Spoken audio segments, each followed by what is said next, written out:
ফেরাউন এবার সাগরের পাড়ে আসছে। মুসা আলাইহিস সালাম উম্মতদেরকে নিয়ে মাছ দরিয়ায় গেছে, মাঝ রাস্তায়।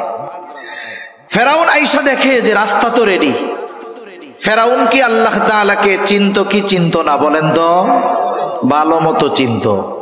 ফেরাউনও আল্লাহ তাআলার কাছে দোয়া করতো যে আল্লাহ, আমি জানি আপনি রব, তবে আমি দুনিয়া চাই, আমারে দুনিয়ায় সব দেন।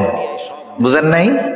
বর্তমান দুনিয়ার অনেক ফেরাউন আছে, এরাও কিন্তু বাইতুল্লাহ গিয়ে আমার মনে হয় এইটাই কয় যে আল্লাহ, আমি জানি আমি জালেম, এরপরেও দুনিয়া দেন আমারে। বুঝেন নাই? যারা জুলুম করে এরা আল্লাহ তাআলাকে চিনে। মক্কার কাফেররাও আল্লাহ তাআলাকে চিনতো, চেনার পরে বিরোধিতা করত। ফেরাউন বুঝতে পারছে যে এই রাস্তায় আমার জন্য নিরাপদ নয়। কিন্তু মানুষ যখন অবাধ্যতার চূড়ান্ত পর্যায়ে পৌঁছিয়ে যায়, অহংকারের চূড়ান্ত সীমায় পৌঁছিয়ে যায়, নাফরমানির চূড়ান্ত অবস্থায় পৌঁছিয়ে যায়, সে তখন এমন কিছু সিদ্ধান্ত নিয়ে বসে যেটা তার চূড়ান্ত পতনের কারণ হয়ে যায়। ফেরাউনও সীমা লঙ্ঘন করে ফেলছে। আল্লাহ তাআলা সেই কথা বলেন, وجاوزنا ببني إسرائيل البحر فأتبعهم فرعون بجنوده بغيا وعدوا। ফেরাউন তার সৈন্য সামন্ত সহ অহংকারের বশীভূত হয়ে বনী ইসরাইলদেরকে সমূলে নির্মূল করার লক্ষ্যে তার সৈন্যবাহিনী সহ তাদের পেছনে অনুসরণ করা শুরু করলো।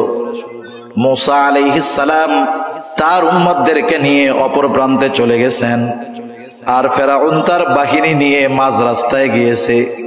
বলেন তো, এই সমুদ্রের রাস্তাটা কি সব সময়ের রাস্তা নাকি? মাঝে মধ্যে দেখবেন হাইওয়েতে যখন ব্রিজের কাজ হয়, রাস্তার কাজ চলতেছে, ব্রিজের কাজ যখন চলে, সাইড দিয়া আর একটা পার্শ্ব রাস্তা বানায় কি বানায় না?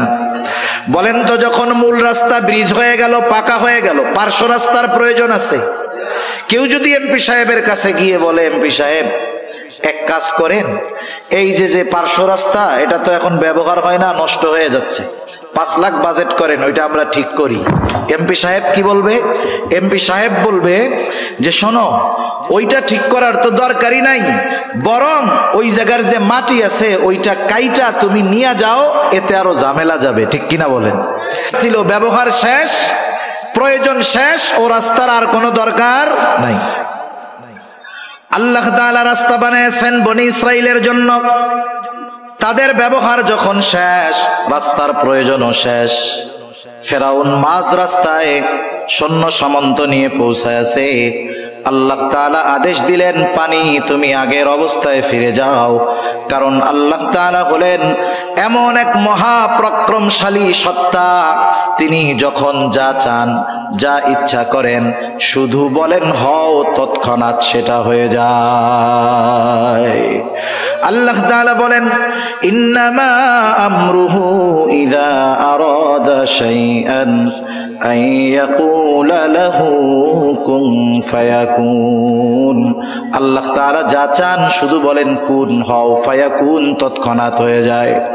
এইবার ওই সমুদ্রের দুই দিকের পানি একসাথে যখন ফেরাউন আর তার সৈন্য সামন্তের উপরে পড়ছে, একজনেরও নিচের থেকে উপরে আসার সুযোগ হয় নাই, সবগুলা ওইখানেই শেষ। কিন্তু আল্লাহ তাআলা তো ফেরাউনকে এত সহজে ছেড়ে দিবেন না। জিবরাইল আলাইহিস সালাতু ওয়াস সালাম হাজির, সমুদ্রের তলদেশ থেকে এক টান দিয়া ফেরাউনকে উপরে নিয়ে আসছে। ফেরাউনকে উপরে নিয়ে আসছে একটা টান দিয়া। এইবার চুবনি চলতেছে, চুবনি। ফেরাউন বুঝতে পারছে আজকে ধরা পড়ে গেছি, আজকে আর আমার বাঁচার কোনো উপায় নাই। ফেরাউনকে চুবানো শুরু হয়ে গেছে। মূলত এটা হলো ফেরাউনের উপরে আল্লাহ তাআলার গজব। ফেরাউন যখন বুঝতে পেরেছে এতকাল আল্লাহ তাআলা ছাড় দিয়েছে, আজকে আর আল্লাহ তাআলা ছাড় দিবেন না, এইবার ফেরাউন ঈমান আনার ঘোষণা দিচ্ছে, ঈমান আনার ঘোষণা। ফেরাউন বলে, আমানতু আন্নাহু লা ইলাহা ইল্লাল্লাযী আমানাত বিহি বানু ইসরাঈল ওয়া আনা মিনাল মুসলিমিন। বলে আমি ঈমান আনলাম, বনি ইসরাইলেরা যার উপরে ঈমান আনছে আমি তার উপরে ঈমান আনলাম যে আল্লাহ ছাড়া কোনো ইলাহ নাই। মনে রাখতে হবে, যখন কোনো জাতির উপর গজব আসে, গজব চলে আসলে, আযাব চলে আসলে তাওবা কবুল হয় না, ঈমান কবুল হয় না। ফেরাউনের উপরেও গজব চলে আসছে, বলেন তো এখন ফেরাউনের ঈমান কবুল হবে নাকি? গজব আসার আগে তাওবা করতে হয়। যেমন হযরত ইউনূস আলাইহিস সালাতু ওয়াস সালামের সম্প্রদায় বারবার দাওয়াত দেন, তাদের মধ্যে কোনো পরিবর্তন নাই। ইউনূস আলাইহিস সালামের সম্প্রদায়ের একটা অভ্যাস ছিল, তারা প্রতিদিন সকালবেলায় গোসল করে খাওয়া দাওয়া করে দিনের শুরুর কাজ ছিল ইউনূস আলাইহিস সালামকে কষ্ট দেওয়া। প্রতিদিন সকালে গিয়ে প্রথমে এই কাজ তারা করত, এটা না করলে তাদের দিন ভালো যাইত না। তাই ইউনূস আলাইহিস সালামকে আল্লাহ তাআলা জানায় দিলেন যে আপনার এই জাতির অবাধ্যতা চূড়ান্ত সীমায় পৌঁছে গিয়েছে, 3 দিন পরে এদের উপরে গজব আসবে। ইউনূস আলাইহিস সালাম বললেন অবস্থা কিন্তু এই, 3 দিন পরে কিন্তু গজব আসবে। ওনার কওম আরো অবাধ্যতা বাড়ায় দিছে। 1 দিন গেছে, অবস্থা যা তাই। 2 দিন গেছে, অবস্থা যা তাই। পরের দিন গজব আসবে। ইউনূস আলাইহিস সালাম চিন্তা করলেন যে অতীতের নজির হলো আল্লাহ তাআলা যখন কোথাও কোনো গজব দেন তখন ওই নবীকে ওই গজবের এলাকায় রাখেন না, ওখান থেকে সরায় নিয়ে যান। তা অতীতে যেহেতু সব নবীকে আল্লাহ তাআলা চলে যাইতে বলছেন, নিয়ে গেছেন, আমাকেও তো যাইতে বলবে, সুতরাং আমি চলেই যাই। ইউনূস আলাইহিস সালাম আল্লাহ তাআলার পক্ষ থেকে নির্দেশ আসার আগে নিজে ইজতিহাদ করে উনি চলে গেছেন। যাই হোক, ওই রাত্রে এলাকা ছেড়ে উনি চলে গেছেন। পরের দিন সকালবেলা, যেদিন গজব হবে, গজব আসবে, ইউনূস আলাইহিস সালামের সম্প্রদায় সকালবেলা খাওয়া দাওয়া খায়া গোসল টোসল করে ইউনূস আলাইহিস সালামের বাড়িতে আসছে। আইসা দেখে দরজা লাগানো, ইউনূস আলাইহিস সালাম নাই। এতকাল এত জুলুম অত্যাচার করেছে ইউনূস আলাইহিস সালাম, কোনোদিন এলাকা ছাড়ে নাই, আজকে নাই। ওদের মনের ভিতরে একটু খটকা লাগছে, আশেপাশে লোক পাঠাইছে, কোথাও ইউনূস আলাইহিস সালামের কোনো খবর নাই। এইবার ওদের মনের মধ্যে ভয় ঢুকে গেছে, হায় রে, এতকাল ইউনূসকে আমরা এত কষ্ট দিয়েছি, ইউনূস কখনো যায় নাই, তাহলে সত্যই মনে হয় গজব আসবে। এরা সবাই একত্রিত হইছে, আল্লাহ তাআলার কাছে ক্ষমা চাইছে, তাওবা করছে, ঈমান আনছে। যেই গজব আসার কথা ছিল, গজব আসার আগে ঈমান আনার কারণে আল্লাহ তাআলা তাদের উপর থেকে গজবকে উঠায় নিয়েছে। সুবহানাল্লাহ। আর ফেরাউন গজব আসার পরে ঈমান আনছে, ঈমান কবুল হবে না। আল্লাহ তাআলা বলেন আল আনা ওয়া ক্বাদ আসাইতা মিন ক্বাবলু ওয়া কুনতা মিনাল মুফসিদিন। এখন তুমি ঈমান আনার ঘোষণা দিচ্ছ, অথচ ইতিপূর্বে জমিনে বিশৃঙ্খলা সৃষ্টি করেছো। তোমার ঈমান এখন তো কবুল হবে না, তবে তুমি তো মরবাই। তবে শুনে নাও, ফালইয়াউমা নুনাজ্জিকা বিবাদানিকা লিতাকুনা লিমান খালফাকা আয়া। আমি আজকে তোমার দেহকে সংরক্ষণ করব, যাতে করে তুমি তোমার পরবর্তীদের জন্য নিদর্শন হও। আল্লাহ তাআলা ফেরাউনের দেহকে এমন ভাবে সংরক্ষণ করেছেন, সমুদ্রের কোনো মাছ তার দেহ খায় নাই, পোকা লাগে নাই। মিশরের জাতীয় জাদুঘরে যত মমি আছে বিভিন্ন প্রযুক্তি কেমিক্যাল ব্যবহার করে রাখা হয়েছে, কিন্তু ফেরাউনের ওই দেহটাকে কোনো মেডিসিন ছাড়া, কোনো প্রসেস ছাড়া, রাসায়নিক ছাড়া জালেমদের জন্য নিদর্শন হিসাবে সংরক্ষণের ব্যবস্থা যিনি করেছেন তিনি কে?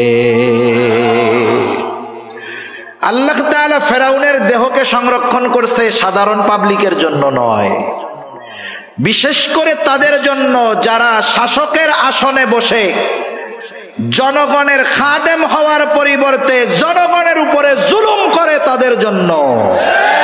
যে দেখে রাখো, তোমার পূর্ববর্তী যারা ছিল জালেম, এদের সর্বশেষ পরিণতি কি হয়েছে, অপেক্ষা করো, তোমার জন্যও এর চাইতে ভয়ঙ্কর অবস্থা অপেক্ষা করতেছে, ঠিক কিনা? কিন্তু আফসোসের বিষয় হলো, গোটা দুনিয়ার শাসকরা এটাকে শুধু ভ্রমণ এবং দেখার একটা বিষয় মনে করে, শিক্ষার বিষয় মনে করে না। তা যাই হোক, যে কথা বলতেছিলাম, মুসা আলাইহিস সালামের উম্মত নদীর সাগরের ওই পারে উঠা নিজ চোখে ওরা দেখছে যে ফেরাউন কেমনে মরলো। মুসা আলাইহিস সালামের যেই বয়ান বক্তব্য কিভাবে বাস্তবে পরিণত হলো। একটু আগে যেই শত্রুর হাতে মরার ভয়ে তারা চিন্তিত ছিল, সেই শত্রুকে আল্লাহ তাআলা কেমনে লোহিত সাগরে ডুবাইয়া মারলেন বলেন তো। এই দৃশ্য দেখার পরে বনি ইসরাইল জাতির আল্লাহ তাআলার উপরে সর্বোচ্চ কৃতজ্ঞ হওয়ার দরকার ছিল কি ছিল না? কিন্তু আফসোস, এদের মধ্যে কোনো পরিবর্তন নাই। আল্লাহ তাআলা তাদেরকে দরিয়ার অপর প্রান্তে নিলেন, ওই অবস্থাগুলো দেখাইলেন। এখন ওরা কি বলে জানেন? ওরা বলে, মুসা কই আনছো? আমাদের সব পোশাক আশাক বাড়িঘর সব রইছে মিশরে, এমন জায়গায় আনছো থাকার জায়গা নাই, খোলা মাঠ, মাথার উপরে কোনো ছাদ নাই, রোদে কষ্ট বৃষ্টিতে কষ্ট, রান্না বান্নার কিছু নাই, খাবো দাবো কেমনে? না খাইয়াই তো মারা যাবো। এর চেয়ে মিশরে ভালো ছিলাম। কি বলে? এর চেয়ে মিশরে ভালো ছিলাম। অকৃতজ্ঞ এক জাতি। আল্লাহ তাআলা তাদের জন্য মেঘকে ছাদ বানায়া দিলেন, মেঘমালাকে কি করলেন? ছাদ বানায়া দিলেন। আসমান হতে খাবারের ব্যবস্থা করলেন, মান্না সালওয়া, খা, রান্না রুন্না করা লাগবে না। এরা খাইতে থাকলো, আরামে থাকতে থাকলো। কিন্তু আল্লাহ তাআলা মিশর থেকে তাদেরকে দরিয়া পাড়ি দিয়ে এপারে আনার উদ্দেশ্য যে ফিলিস্তিনের ওই তাদের আদি পিতৃভূমি আল্লাহ তাআলা তাদের হাতে তুলে দিবেন, এটা আল্লাহ তাআলার ইচ্ছা। তবে ওই সময় ফিলিস্তিনে জেরুজালেমে শাসন করত এক গোত্র, তাদের নাম হলো আমালিকা। এরা সম্ভবত আদ গোত্রের পূর্বসূরি ছিল আর কি। দেহের গঠন ছিল বিশাল আকৃতির। এরা খুব বীর বাহাদুর এক জাতি ছিল। হযরত মুসা আলাইহিস সালাতু ওয়াস সালাম বনি ইসরাইলের 12 গোত্র থেকে 12 জন প্রতিনিধিকে পাঠাইলেন তাদের অবস্থা পর্যবেক্ষণের জন্য। এইবার ওই 12 জন যখন বনি ইসরাইলের ওই এলাকায়, আমালিকা গোত্রের ওই এলাকায় ঢুকছে, আমালিকা গোত্রের একজন লোক ওই 12 জনকে আটকাইয়া বাদশার কাছে নিয়ে গেছে। একজন 12 জনকে বাইন্দা বাদশার কাছে নিয়ে গেছে। এখন বলছে, তোমাদের আসার উদ্দেশ্য কি? বলছে যে এই ঘটনা। বাদশাহ অন্যান্য সবার লোকজন যারা, তাদের সাথে আলোচনা করে বলছে এদেরকে ছাইড়া দেন। ছেড়ে দিলে ওরা ওদের গোত্রের কাছে গিয়ে যখন আমাদের এই শক্তির কথা বলবে, ওরা স্বপ্নেও জেরুজালেমে আসার কথা চিন্তা করবে না। এ চিন্তা করে বাদশা 12 জনকে ছেড়ে দিছে। মুসা আলাইহিস সালামের কাছে এরা গিয়ে বলতেছে, কাহিনী তো এই, এলাকা তো খুব সুন্দর, সুজলা সুফলা, শস্য শ্যামলা, কিন্তু অবস্থা হলো তারা এমন এক জাতি যাদের সাথে যুদ্ধে জয়ী হওয়া আমাদের জন্য সম্ভব না। মুসা আলাইহিস সালাম এই 12 জন প্রতিনিধিকে বললেন যে তোমরা তোমাদের গোত্রের লোকদের কাছে গিয়ে বলবা যে খুব সুন্দর দেশ, তবে তারা যে এক বীর বাহাদুর জাতি এটা তোমরা কারো কাছে বলবা না। কিন্তু আফসোস, 2 জন ছাড়া বাকি 10 জন তাদের গোত্রের লোকদের কাছে গিয়ে বলল, শোনো, দেশ কিন্তু সুন্দর, কিন্তু ওই দেশের লোকজন এইরকম, আমরা 12 জন গেছি, একজনেই 12 জনের প্যাকেট করে ফেলছে। একটু আগে তো ওরাও রাজি ছিল ওই দেশে যাওয়ার, যখন শুনছে কাহিনী এইরকম, ওরা এবার গো ধইরা বসছে যে আমরা এই যুদ্ধে যাব না, আমাদের ওই দেশে যাওয়ার দরকার নাই, আমাদের মিশরই ভালো। এই অবস্থায় মুসা আলাইহিস সালাতু ওয়াস সালাম তাদেরকে কি বলতেছেন সে কথাগুলোই আমি আপনাদের খেদমতে কোরআনুল কারীমের সূরা মাইদা থেকে তিলাওয়াত করেছি। কষ্ট হচ্ছে না তো আপনাদের? আমি আর বেশি সময় নিব না, কারণ অনেক সময় আছে ভূমিকায় বা শুরুতে কিছু কথা বইলা নিলে মূল কথা অল্পতে বোঝানো যায়। এজন্য আগের কথাগুলো বেশি বললাম, পরের গুলা জানি অল্পতে বুঝেন, এই জন্য আর কি। তা মুসা আলাইহিস সালাম তাদের কাছে আসলেন। আয়েশা আল্লাহ তাআলা যে তাদেরকে কত নেয়ামত দিয়েছেন এই নেয়ামতের কথাগুলো আগে স্মরণ করাইলেন, তথা জিহাদের নির্দেশ দেওয়ার আগে ভূমিকাতে আল্লাহ তাআলার নেয়ামতের কথাগুলো তাদের স্মরণ করায় দিলেন। যেমন সূরা ফাতিহা যখন আমরা তিলাওয়াত করি, সূরা ফাতিহার একটা নাম হলো সূরাতুদ দুআ। কি বলেন তো? সূরাতুদ দুআ। ঘুম আসতেছে আপনাদের? এটা তাকবীর দেন তো, নারায়ে তাকবীর, নারায়ে তাকবীর। মাশাআল্লাহ, মোটামুটি সজাগ আছেন। সূরাতুদ দুআ কেন? কারণ এই সূরার মধ্যে আমরা আল্লাহ তাআলার কাছে এমন এক দোয়া করি যেই দোয়াটা শিখিয়েছেন কে, এবং পৃথিবীর সর্বশ্রেষ্ঠ দোয়া আমরা আল্লাহ তাআলার কাছে করি। নামাজের মধ্যে ঢুইকা যখন প্রথমেই ইমাম সাহেব সূরা ফাতিহা তিলাওয়াত শুরু করেন, অথবা আমরা একা যখন পড়ি নিজেরা তিলাওয়াত করা শুরু করি, বলেন তো শুরুতেই কি দোয়াটা করি? না না, প্রথমে ভূমিকায় কিছু কথা বলি। কি বলি? আলহামদুলিল্লাহি রাব্বিল আলামিন আর রহমানির রহিম মালিকি ইয়াউমিদ্দিন ইয়্যাকা না'বুদু ওয়া ইয়্যাকা নাস্তাঈন। এই পর্যন্ত হইল ভূমিকা। আল্লাহর প্রশংসা করি, আল্লাহ তাআলার কিছু গুণকীর্তন বর্ণনা করি, তার ক্ষমতার কথা বর্ণনা করি। এরপরে বলি যেহেতু আপনি এমন দয়াময়, আপনি এমন ক্ষমতাধর, তাইলে এক কাজ করেন, আমাদের একটা জিনিস দেন। কি চাবো সেটাও আল্লাহ শিখায়া দেন। আল্লাহ বলেন, বান্দা চাবা কি শোনো, বলো ইহদিনাস সিরাতাল মুস্তাকিম। আল্লাহ তাআলার কাছে আমরা সিরাতে মুস্তাকিমের উপরে অটল থাকার প্রার্থনা করি। এটা দুনিয়ার সবচেয়ে বড় নেয়ামত এবং দুনিয়ার সবচেয়ে দামি দোয়া। তার মানে কিছু চাওয়ার আগে, কিছু বলার আগে ভূমিকাতে একটু গুরুত্বপূর্ণ কথা বললে ওই চাওয়ার মধ্যে একটা আবেগ থাকে, দরদ থাকে, ঠিক কিনা বলেন? মুসা আলাইহিস সালাম তাদেরকে জিহাদের নির্দেশ দেওয়ার আগে মুসা আলাইহিস সালাম ভূমিকাতে কিছু নেয়ামতের কথা তুলে ধরেছেন। 3টা নেয়ামতের কথা। কয়টা নেয়ামত? 3টা নেয়ামত। একটা তো দেখছে যে কেমন ভাবে সমুদ্র থেকে, ফেরাউনের কবল থেকে আল্লাহ তাআলা তাদেরকে বাঁচাইলো, এটা তো দেখছে, বড় এক অনুগ্রহ। এবার মুসা আলাইহিস সালাম তার সম্প্রদায়ের কাছে বলতেছে, وَإِذْ قَالَ مُوسَى لِقَوْمِهِ يَا قَوْمِ اذْكُرُوا نِعْمَةَ اللَّهِ عَلَيْكُمْ إذ جعل فيكم أنبياء وجعلكم ملوكا। মুসা আলাইহিস সালাম তার কওমকে বলতেছে, হে আমার সম্প্রদায়, আল্লাহ তাআলার ওই নিয়ামতগুলো স্মরণ করো যেগুলো আল্লাহ তাআলা তোমাদেরকে দিয়েছেন। কি নিয়ামত?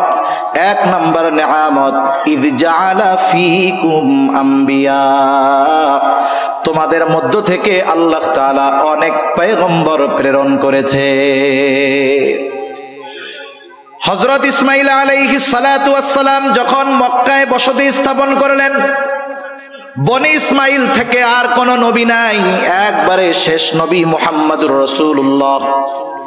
কিন্তু বনি ইসরাইল থেকে ঈসা আলাইহিস সালাম পর্যন্ত যত নবী আসছে, ইয়াকুব আলাইহিস সালাম থেকে নিয়ে ঈসা আলাইহিস সালাম পর্যন্ত যত নবী আসছে, সব বনি ইসরাইলের নবী।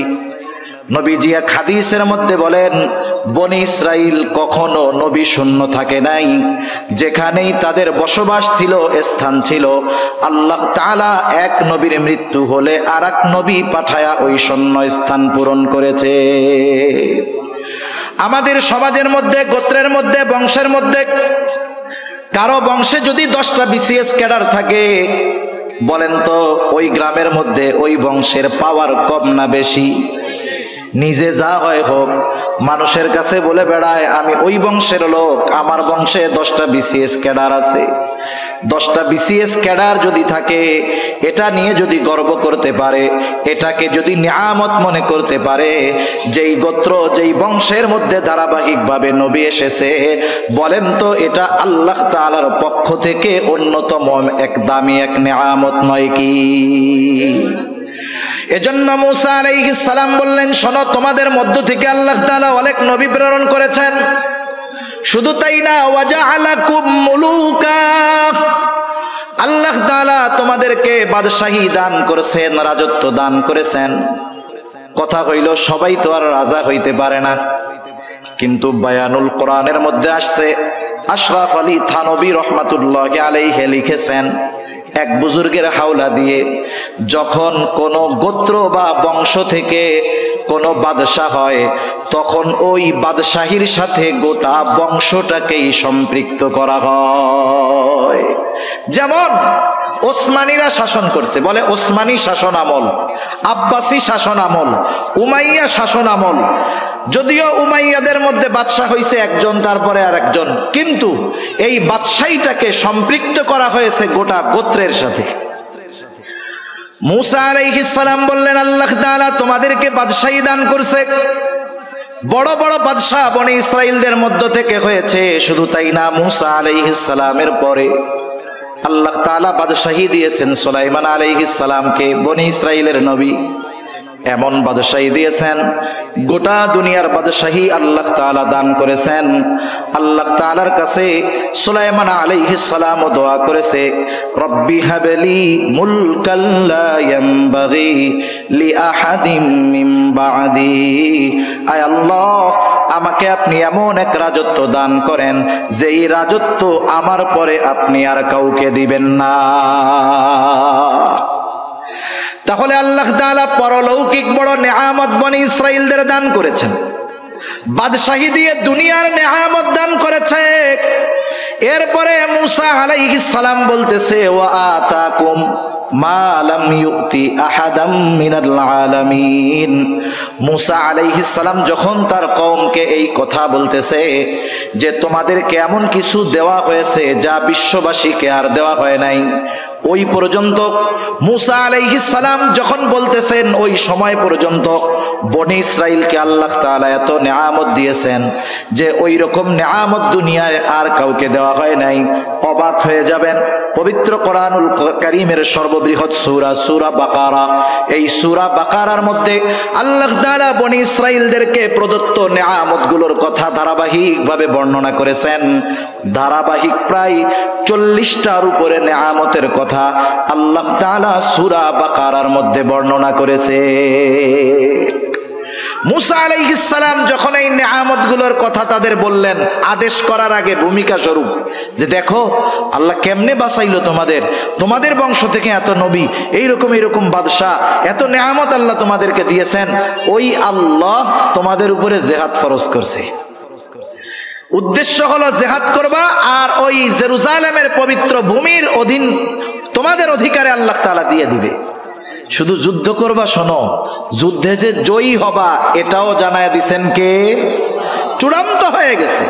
শুধু তোমরা ওই শহরের প্রবেশ দ্বার দিয়ে ঢুকবা, ওরা যত শক্তিশালী হোক ওদের বিরুদ্ধে তোমাদের বিজয় লিখে রাখছেন কে? মুসা আলাইহিস সালাম এবার আদেশ করলেন, ইয়া কওমি দুখুলুল আরদাল মুকদ্দাসাতাল্লাতী কাতাবাল্লাহু লাকুম। হে আমার সম্প্রদায়, এই পবিত্র ভূমিতে তোমরা প্রবেশ করো যেটা আল্লাহ তোমাদের জন্য লিখে রেখেছেন। কিন্তু সাবধান, ওয়ালা তারতাদ্দু আলা আদবারিকুম ফাতানকালিবু খাসিরিন। তবে সাবধান, তোমরা পেছনে ফিরে আসবা না, তাহলে ক্ষতিগ্রস্ত হয়ে যাবা, ঠিকানা হবে জাহান্নাম। ওই যে 10 জন আইসা বইলা দিছে, যদিও দেশ সুন্দর কিন্তু শক্তি এরকম। এইবার বনি ইসরাইলের আগ্রহ বাইদা বসছে, বলতেছে, ক্বালু ইয়া মূসা ইন্না ফিহা কওমান জাব্বারিন ওয়া ইন্না লান নাদখুলাহা হাত্তা ইয়াখরুজু মিনহা ফাইন ইয়াখরুজু মিনহা ফাইন্না দাখিলুন। ও মূসা, ওই জাতি খুব শক্তিশালী জাতি, আমরা জানতে পেরেছি। ওরা যতক্ষণ ওইখান থেকে বের না হবে ততক্ষণ আমরা ওই শহরে যাব না, আমরা ওইখানে যাব না যতক্ষণ না তারা বের হয়। মূসা আলাইহিস সালাম তাদেরকে বুঝায় বুঝায় ক্লান্ত হয়ে গেছেন।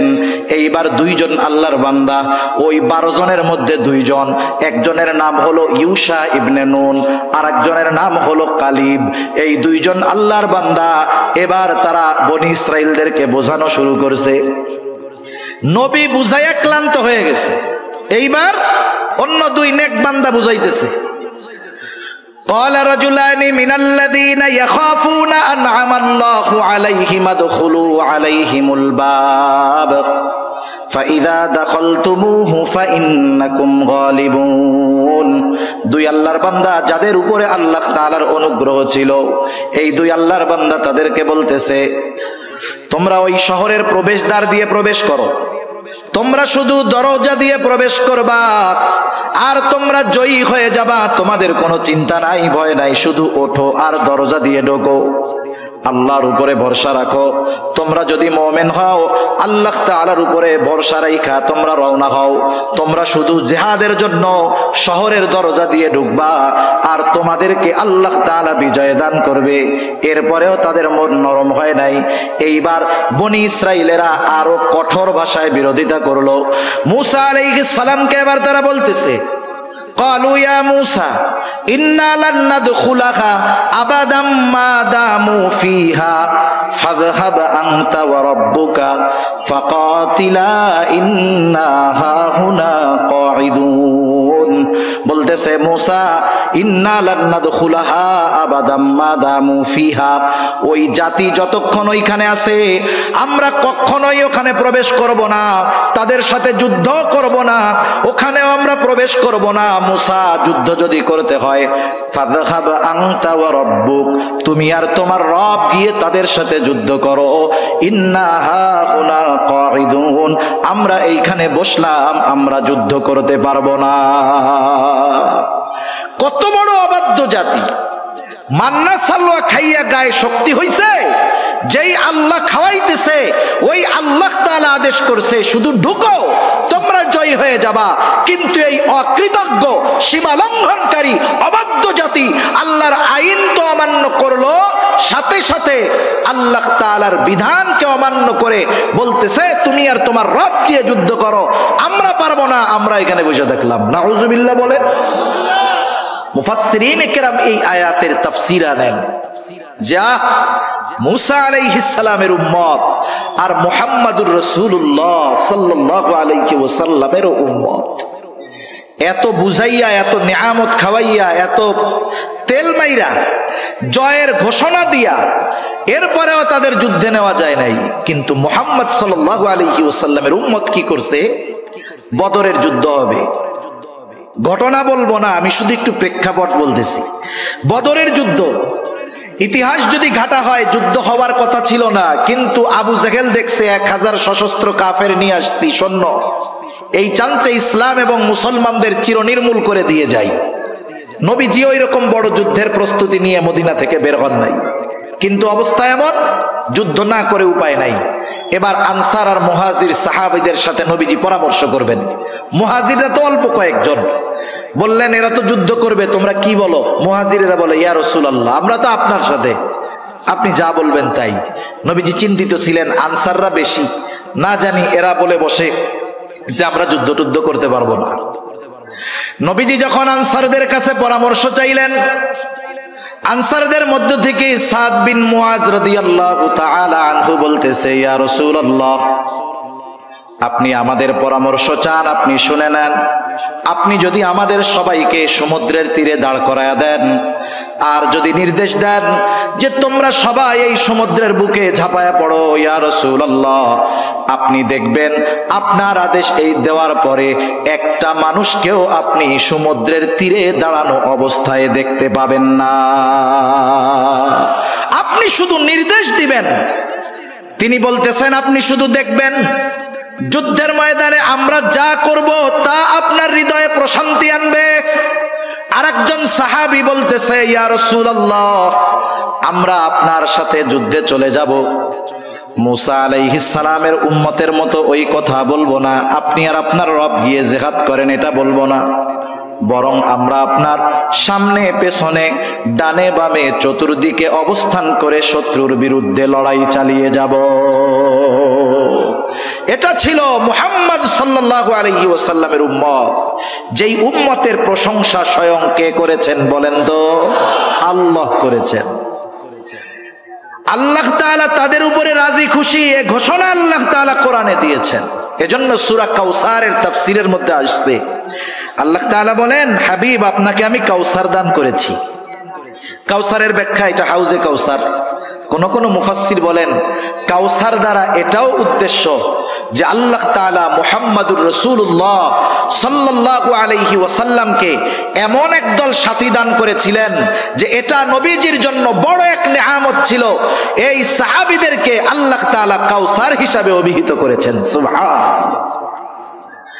তারা বলল ফাযহাব আনতা ওয়া রাব্বুকা ফাকাতিলা ইন্না হাহুনা কাঈদুন। মুসা আপনি আর আপনার রব গিয়ে যুদ্ধ করেন, আমরা এখানে বসলাম, আমরা যুদ্ধ করতে পারবো না।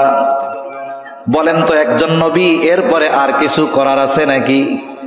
আল্লাহ তাআলার কাছে মুসা আলাইহিস সালাম দোয়া করতেছে চরম কষ্ট নিয়ে, বলতেছে ক্বালা রব্বি ইন্নী লা আমলিকু ইল্লা নাফসি ওয়া আখি ফাফরুক বাইনানা ওয়া বাইনাল কওমিল ফাসিকিন। মুসা আলাইহিস সালাম বলতেছে ও আমার রব, আমি আমার নিজের উপর আর আমার ভাইয়ের উপর ছাড়া আমার নিয়ন্ত্রণ আর কারো উপরে নাই। ওই দুই আল্লাহর বান্দাও এর মধ্যে শামিল। যেহেতু এরা আমার কথা মানে না, এরা আমার কথা শোনে না, এরা আমার অবাধ্য, সুতরাং ফাফরুক বাইনানা ওয়া বাইনাল কওমিল ফাসিকিন। আয় আল্লাহ, এই পাপী এই সম্প্রদায় থেকে আপনি আমাকে পৃথক করে দেন, আলাদা করে দেন। এর মানে এদের সাথে আমার সম্পর্কটাকে চূড়ান্তভাবে আপনি খতম করে দেন।